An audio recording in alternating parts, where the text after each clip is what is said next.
এবারকেয়ার হাসপাতালের আইসিইউতে চিকিৎসাধীন সাবেক প্রধানমন্ত্রী এবং বিএনপি চেয়ারপারসন বেগম খালেদা জিয়ার শারীরিক অবস্থা এখনও অপরিবর্তিত।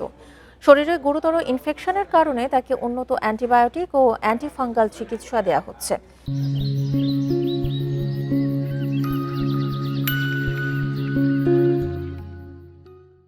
বৃহস্পতিবার খালেদা জিয়ার চিকিৎসার বিষয়ে এই বার্তা দেয় তার চিকিৎসায় গঠিত মেডিকেল বোর্ড। বার্তায় বলা হয়, কয়েকদিন ধরে নানা পরীক্ষা নিরীক্ষায় তার শ্বাসকষ্ট বেড়ে যাওয়া, রক্তে অক্সিজেনের পরিমাণ কমে যাওয়া সহ কিছু জটিলতা পাওয়া যায়। অবস্থার উন্নতি না হওয়ায় তার ফুসফুস ও অন্য অঙ্গ প্রত্যঙ্গকে বিশ্রাম দেওয়ার জন্য ইলেকটিভ ভেন্টিলেটর সাপোর্টে নেওয়া হয়। এছাড়া তার কিডনির কার্যক্ষমতা বন্ধ হয়ে যাওয়ায় শুরু হয় ডায়ালাইসিস। এতে আরও জানানো হয়, দেশি বিদেশি বিশেষজ্ঞ চিকিৎসকদের নিয়ে গঠিত মেডিকেল বোর্ড নিবিড়ভাবে খালেদা জিয়ার শারীরিক অবস্থা পর্যবেক্ষণ করছে। বিএনপি চেয়ারপারসনের চিকিৎসা নিয়ে কোনো অনুমান বা ভুল তথ্য প্রচার না করতে সবাইকে অনুরোধ জানানো হয় এই বার্তায়।